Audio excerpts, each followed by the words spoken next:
Shalom, selamat hari Minggu buat semuanya. Dalam kesempatan minggu ini masih melanjutkan tentang 7 jemaat di dalam kitab Wahyu, di mana minggu lalu kita belajar dan menangkap pesan Tuhan tentang jemaat di kota Efesus. Nah, sesi yang berikut ini adalah tentang jemaat Smyrna. Jemaat Smyrna adalah jemaat yang mengalami penderitaan luar biasa. Tertulis dari Wahyu pasal 2 ayat 8 sampai dengan ayatnya yang ke-11. Demikian firman Tuhan. Dan tuliskanlah kepada malaikat jemaat di Smyrna. Inilah firman dari yang awal dan yang akhir, yang telah mati dan hidup kembali. Aku tahu kesusahanmu dan kemiskinanmu, namun engkau kaya. Dan fitnah mereka yang menyebut dirinya orang Yahudi, tetapi yang sebenarnya tidak demikian. Sebaliknya mereka adalah jemaah iblis. Jangan takut terhadap apa yang harus engkau derita. Sesungguhnya iblis akan melemparkan beberapa orang dari antaramu ke dalam penjara supaya kamu dicobai. Dan kamu akan beroleh kesusahan selama 10 hari. Hendaklah engkau setia sampai mati.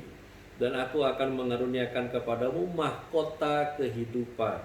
Siapa bertelinga, hendaklah ia mendengarkan apa yang dikatakan Roh kepada jemaat-jemaat. Barang siapa menang, ia akan menderita, ia tidak akan menderita apa-apa oleh kematian yang kedua.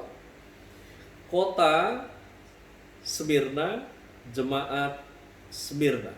Ya. Berikut kondisinya, di mana sebagaimana sudah saya sebutkan pada bagian pertama, bahwa 7 jemaat yang disebutkan dalam kitab Wahyu adalah 7 jemaat yang terletak di wilayah Asia Kecil yang pada masa kini disebut Turki. Tentunya Smyrna juga adalah sebuah tempat di negara Turki. Smyrna terletak kurang lebih 50 km di sebelah utara Efesus. Hanya saja namanya sekarang bukan lagi Smyrna, tetapi kota Izmir. Dengan demikian, Smyrna adalah satu-satunya kota yang disebutkan dalam 7 jemaat di kitab Wahyu yang masih ada sampai sekarang. Nah, kota ini dibangun sekitar tahun 1000 sebelum Masehi, ya, di mana sejaman dengan Raja Daud, dan oleh orang-orang Yunani yang juga sekitar tahun 600 sebelum Masehi. Kota ini diserang, dihancurkan oleh orang-orang Lydia. Sehingga 400 tahun setelah waktu tersebut, kota ini hilang dan hanya menjadi beberapa desa kecil saja. Tapi kemudian kota ini dibangun kembali oleh seorang jenderal Yunani bernama Lysimachus pada zaman pasca Alexander Agung. Ya. Nah, kota Smyrna pada masa itu memiliki stadion olahraga untuk perlombaan olahraga setiap tahun, yang juga stadion ini akhirnya dipakai untuk penyiksaan orang Kristen pada masa itu. Di mana letak Smyrna di pinggiran laut yang juga merupakan keuntungan tersendiri, di mana Smyrna menjelma menjadi kota pelabuhan dan perdagangan yang maju pada masa itu, turut menjadikannya kota yang mewah dan kaya.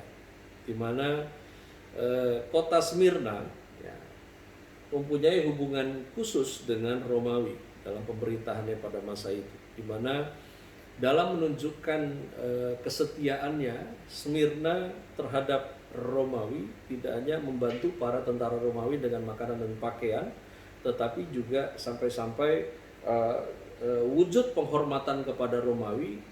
Mereka pada tahun 195 sebelum Masehi, Smyrna membangun kuil Dewi Roma. Bahkan pada tahun 26 Masehi berdiri kuil Kaisar Tiberius di kota Smyrna, yang mana kuil Kaisar Tiberius sudah ada kota-kota di sekitarnya yang meminta, salah satunya Efesus yang mengajukan permohonan untuk menjadi tempat dibangunnya kuil Tiberius tersebut. Tetapi pemerintah Romawi memilih untuk dibangun di Smyrna. Dengan demikian, kota ini begitu banyak orang Yahudi yang tinggal di sana, di mana saat Smyrna sementara membangun dan mempercantik kota mereka, orang Yahudi menyumbang uang sebesar 10.000 dinar. Oleh karena itu orang Yahudi memperoleh kebebasan dalam beribadah dengan mendirikan sinagog mereka di mana-mana di kota Smyrna. Namun itu tidak menjadi berita baik terakhir, karena akhirnya juga karena kondisi di mana Smyrna sangat pluralisme dan bercampur dengan yang lain, dan ditambah lagi ada beberapa peraturan-peraturan dari para kaisar yang akhirnya ada penyembahan terhadap kaisar yang harus ditolak oleh orang-orang Kristen pada masa itu. Nah, jemaat di Smyrna itu diprediksi berdiri kurang lebih sekitar tahun 53 sampai 56 Masehi. Di dalam Kisah Para Rasul 19 ayat 10, hal ini dilakukannya 2 tahun lamanya sehingga semua penduduk Asia mendengar firman Tuhan, baik orang Yahudi maupun orang Yunani. Jadi selama 2 tahun Rasul Paulus bekerja di Efesus, dan karena letak Smyrna tidak jauh dari Efesus, kita dapat menyimpulkan bahwa pada saat itulah kira-kira Injil Yesus Kristus sampai di Smyrna.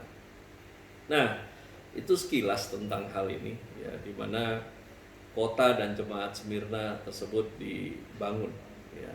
Nah, berikutnya bicara tentang Smyrna, bahwa kepada jemaat di Efesus Tuhan punya pesan sendiri, kepada jemaat di Smyrna Tuhan juga punya pesannya sendiri.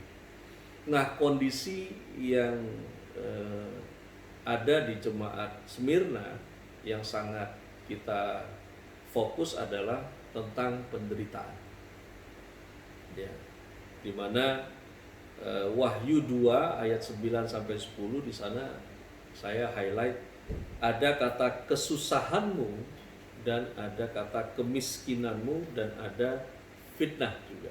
Ya, yang mana kata kesusahan di dalam ayat ini menggunakan kata Yunani klipsis. Ya. Klipsis itu punya pemahaman kesengsaraan, kesusahan, ya, kesusahan, pemerasan, penjepitan, penghancuran, penggilingan seperti pada anggur dan gandum. Lalu kemudian punya arti ambruk di bawah tekanan suatu beban. Jadi tidak main-main ya, yang dialami oleh jemaat di Smyrna. Ya. Mereka dianiaya pihak Romawi, mereka sangat miskin, mereka difitnah. Ya. Satu-satu nih kita bahas. Mereka dianiaya pihak Romawi. Dalam hal apa mereka dianiaya sudah jelas, di mana Smyrna punya hubungan yang sangat bagus dengan pihak Romawi. Karena itu maka Smyrna dibangun sampai kuil Kaisar Tiberius saja ditunjuk untuk dibangun di sana. Nah, dalam perjalanan dikeluarkan peraturan di Smyrna bahwa setiap orang yang tinggal di Smyrna harus mengakui Kaisar Tiberius sebagai Tuhan. Jikalau mereka sudah mengakui Tiberius sebagai Tuhan, maka setahun sekali mereka harus mempersembahkan korban atau persembahan di altar kuil Tiberius sambil berkata, Kaisar itu Tuhan. Nah, di sini letak persoalannya, ya, di mana orang Kristen pada masa itu sama sekali tidak mau melakukan hal tersebut karena mereka percaya Yesus Kristus adalah satu-satunya Tuhan. Sudah bisa ditebak apa yang terjadi atas mereka adalah penganiayaan besar-besaran, di mana pemerintahan Romawi kadang-kadang menyerang pemukiman Kristen, membakar habis rumah mereka, menawan, melucuti, memukuli mereka, dan ada di antara orang Kristen yang dibunuh dengan pedang. Lebih sadis lagi, di antara mereka diadu dengan binatang buas, yang mana orang Kristen yang tidak mau menyangkal diperhadapkan dengan binatang buas, singa atau harimau, mereka melihatnya sebagai pertunjukan yang menarik. Orang Kristen yang tidak mau menyangkal, dagingnya tercapik-capik, dan masih banyak aniaya lainnya yang tidak pas, tidak enak untuk disebutkan, ya.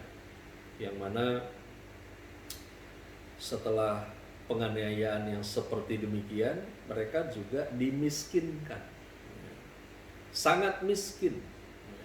Yang mana kata miskin di sini menggunakan istilah pitokos, ya. Jadi miskin itu kalau di dalam bahasa Alkitab ada dua, ada pentikros, ada ptokos. Ya, kalau pentikros itu artinya miskin tapi masih punya apa-apa, ya.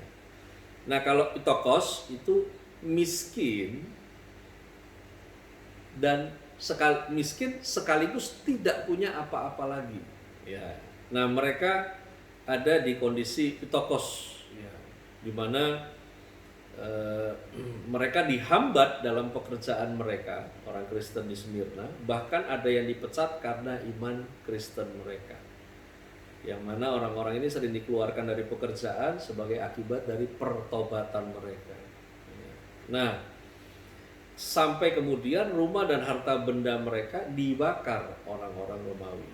Ada faktor lain yang membuat mereka, adalah ini faktor-faktor yang membuat mereka miskin dan dimiskinkan. Kadang-kala mereka menderita karena harta mereka dihancurkan. Gerombolan di mana kadang-kadang menyerang orang-orang Kristen dengan tiba-tiba dan rumah mereka dihancurkan. Jadi seperti dibuat sasaran, ya. Hidup mereka nggak mudah, ya. Di mana ini membuat jemaat di Smyrna hidup dalam kemiskinan yang sangat hebat. Jadi yang pertama aniaya, yang kedua dimiskinkan, yang ketiga mereka difitnah. Jadi hal lain yang membuat jemaat di Smyrna menderita adalah karena mereka difitnah oleh orang Yahudi, di mana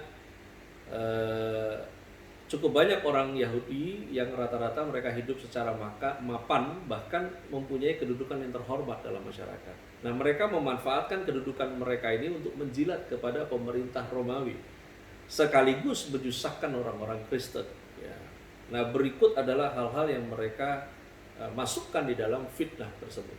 Nah yang pertama adalah dalam perjamuan kudus yang dilakukan oleh orang-orang Kristen ada kata-kata, inilah tubuhku, makanlah, inilah darahku, minumlah. Nah, orang-orang Yahudi menyebarkan fitnahan bahwa orang Kristen pada masa itu adalah kanibal, suka makan daging manusia. Ya, bahkan sejumlah kasus anak-anak yang hilang dituduhkan kepada orang Kristen bahwa mereka telah dimakan oleh orang Kristen. Yang kedua, fitnahannya adalah orang Kristen juga mempunyai perjamuan kasih yang disebut perjamuan agape pada masa itu. Kalau Bapak Ibu pernah lihat lambang ikces, ya ikan itu yang lambang persekutuan. Nah orang Yahudi menyebar fitnah bahwa orang Kristen biasa mengadakan pesta seks di gereja mereka, ya. Nah kemudian orang Kristen difitnah sebagai penghancur keluarga-keluarga. Karena seringkali banyak keluarga yang bentrok sebagai akibat dari salah satu anggota keluarga mereka bertobat mengikut Kristus, ya. Jadi mungkin yang kemarin lebih banyak excuse untuk hal-hal yang tidak benar, sekarang fokus untuk apa yang benar, gitu. Jadi akhirnya itu malah diplesetkan, dibilang nah ini biang bentrokan antar keluarga. Nah lalu kemudian karena orang Kristen menolak semua patung yang ada di Smyrna sebagai Allah, maka mereka difitnah sebagai orang-orang ateis, ya. Jadi justru yang menyembah Allah yang hidup malah yang dituduh ateis. Nah, karena dari gereja Kristen tidak pernah dikhotbahkan tentang akhir zaman bahwa dunia ini akan berakhir, maka orang Yahudi juga menyebar fitnah bahwa orang Kristen adalah penghasut rakyat. Nah, yang mana akibat dari fitnah orang-orang Yahudi ini, maka penderitaan dan aniaya terhadap jemaat Smyrna semakin bertambah. Nah, terhadap orang Yahudi yang memfitnah orang Kristen ini, Kristus ya, melalui pesannya kepada jemaat di Smyrna menyebut para pemfitnah ini sebagai jemaah iblis. Ya, itu kita akan ketemu di Wahyu pasal 2 itu. Ya. Nah, bicara tentang penderitaan, saya mau kita memahami, mengertinya dengan sudut pandang yang benar yang sorgawi punya. Karena kalau tidak, kita juga bisa gagal paham tentang menderita bagi Kristus. Jadi sesungguhnya nggak semua penderitaan juga itu karena panggilan sebagai orang percaya. Ada juga mereka yang menderita karena kesalahannya sendiri. Nah, di dalam konteks ini ada pembelajaran penderitaan dari jemaat Smyrna. Di Yohanes 15 ayat 18 sampai 20. Jikalau dunia membenci kamu, ingatlah bahwa ia telah lebih dahulu membenci aku daripada kamu. Sekiranya kamu dari dunia, tentulah dunia mengasihi kamu sebagai miliknya. Tetapi karena kamu bukan dari dunia, melainkan aku telah memilih kamu dari dunia, sebab itulah dunia membenci kamu. Ingatlah apa yang telah kukatakan kepadamu, seorang hamba tidaklah lebih tinggi daripada tuannya. Jikalau mereka telah menganiaya aku, mereka juga akan menganiaya kamu. Jikalau mereka telah menuruti firman-Ku, mereka juga akan menuruti perkataanmu. Saya highlight, jika dunia membenci kamu, ingatlah bahwa ia terlebih dahulu membenci Kristus daripada kita semua. Nah, Yohanes 16 ayat 2, kamu akan dikucilkan, bahkan akan datang saatnya bahwa setiap orang yang membunuh kamu akan menyangka bahwa ia berbuat bakti bagi Allah. Saya mau lanjut dulu ya. Ayat yang berikutnya dari Yohanes 16 ya, ayat 33. Semuanya itu kukatakan kepadamu supaya kamu beroleh damai sejahtera dalam aku. Dalam dunia kamu menderita penganiayaan, tetapi kuatkanlah hatimu, aku telah mengalahkan dunia. 2 Timotius 3 ayat yang ke-12 saya lanjutkan. Memang setiap orang yang mau hidup beribadah di dalam Kristus Yesus akan menderita aniaya. Nah, berlanjut di Filipi 1 ayat 29. Sebab kepada kamu dikaruniakan bukan saja untuk percaya kepada Kristus, melainkan juga untuk menderita untuk Dia. Nah, di 1 Tesalonika 3 ayat 3, supaya jangan ada orang yang goyang imannya karena kesusahan-kesusahan ini. Kamu sendiri tahu bahwa kita ditentukan untuk itu. Wow, dahsyat ya. Kita ditentukan untuk itu. Jadi Smyrna yang juga punya pemahaman tentang pemurnian, di mana sama seperti kehidupan orang percaya yang terus dimurnikan. Kita akan ketemu di Wahyu 2, di sana disebutkan tentang 10 hari, di mana selama 10 hari. Ya, 10 hari di sini nggak menunjuk kepada 10 hari dalam hitungan 24 kali 10 ya.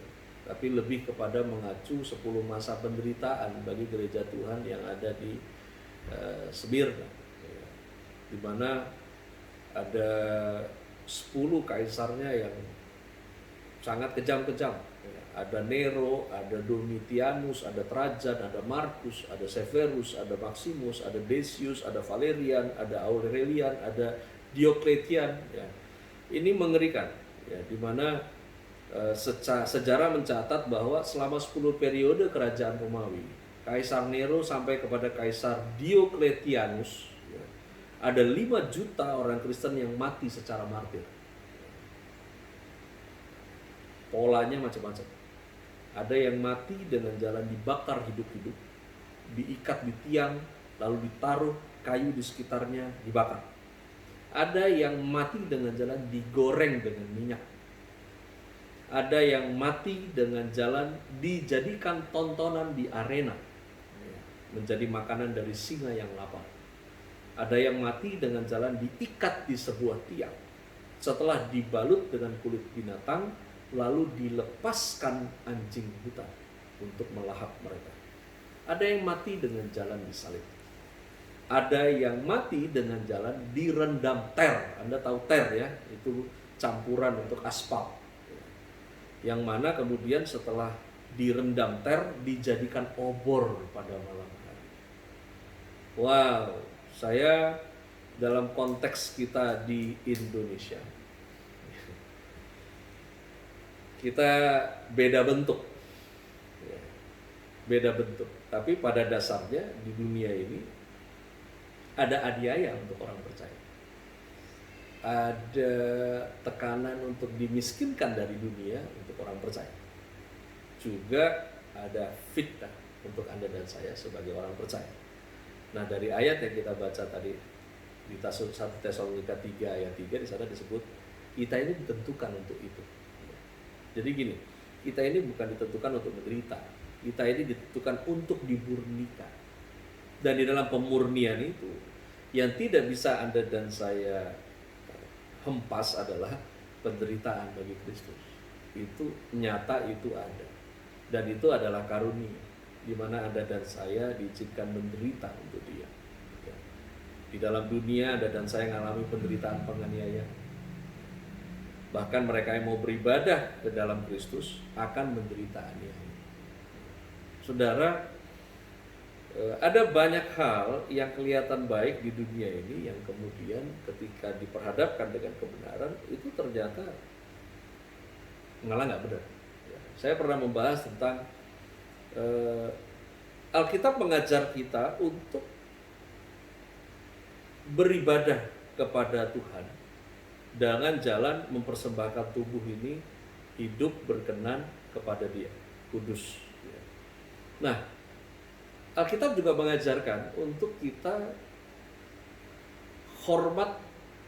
menghormati ayah ibumu. Nah, dunia mengajar untuk kita berbakti kepada orang tua. Alkitab tidak ajar Anda dan saya untuk berbakti kepada orang tua.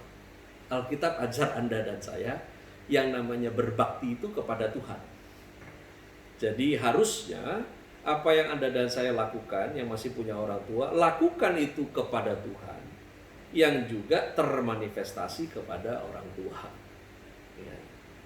Nah, dari sini saja udah jelas gitu, perbedaan yang sangat signifikan, di mana kebenaran juga bisa berhadapan lagi dengan budaya, di mana budaya mengajarkan nilai-nilai yang tidak kekal, yang lebih kepada prestis, nama baik, dan kehebatan diri. Sementara apa yang Kristus ajarkan adalah Anda dan saya melakukannya yang terfokus untuk Tuhan.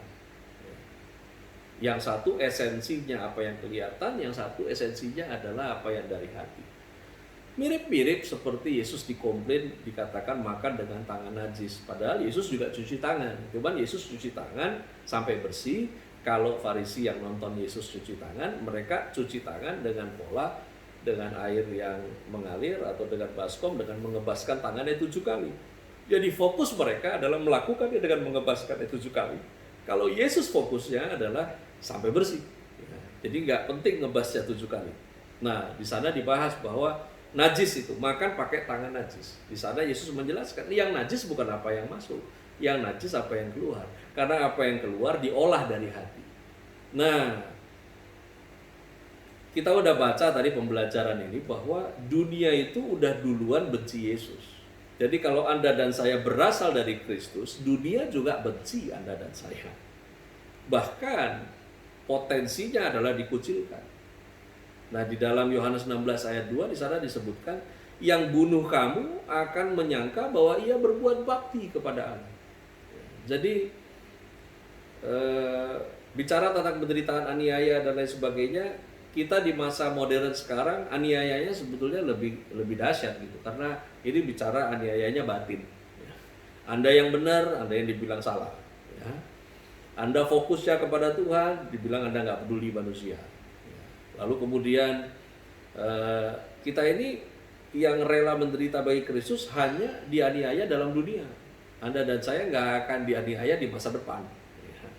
Dan 2 Timotius 3 ayat 12 sana jelas mengatakan yang mau hidup beribadah di dalam Kristus, dia akan derita aniaya. Ya. Karena Anda dan saya membangun nilai-nilai dari kebenaran. Sementara dunia yang penuh kompromi, mereka akan hakimi Anda dan saya. Nah, dari pembelajaran ini semua, mari kita bangun kehidupan yang kuat. Karena penderitaan di depan kita itu nyata. Mari jangan lagi kompromi dengan dunia. Pengajaran dalam gereja tubuh Kristus harus tegas. Injil nggak boleh diperhalus. Kekentalan kebenaran itu jangan dibuat encer demi menjaga perasaan manusia. Saya di kalangan suku saya berbicara tentang adat istiadat, mungkin saya lebih dikenal nggak kurang ajar. Sebetulnya bukan kurang ajar, saya pengen menghormati Tuhan, tapi ya resiko orang yang mau hormati Tuhan kadang disebut kurang ajar oleh manusia karena saya lebih pentingkan perasaan Tuhan daripada perasaan manusia. Dan ketika kita mau luruskan, biasanya yang udah keburu bengkok susah mau dilurusin lagi. Nah, karena itu juga dari pembelajaran ini mari kejar pujian dari Allah, bukan perkenanan dari manusia. Ini yang saya bilang tadi. Ada penderitaan yang kita bikin sendiri. Salah satunya adalah karena kita pengen senangkan hati semua orang. Anda dan saya nggak dipanggil untuk itu. Khotbah yang saya sampaikan hari ini adalah realistis bahwa suka atau tidak, Anda dan saya akan mengalami pemurnian dalam segala hal. Pekerjaan, hubungan, segala upaya yang Anda dan saya lakukan, pelayanan kita, semua akan mengalami pemurnian. Dan salah satu bumbu pemurnian di dalam hidup ini adalah penderitaan. Di Wahyu 2 ayat yang ke-11 di sana tertulis begini. Siapa bertelinga, hendaklah ia mendengarkan apa yang dikatakan Roh kepada jemaat-jemaat. Barang siapa menang, ia tidak akan menderita apa-apa oleh kematian yang kedua. Tuhan Yesus memberkati.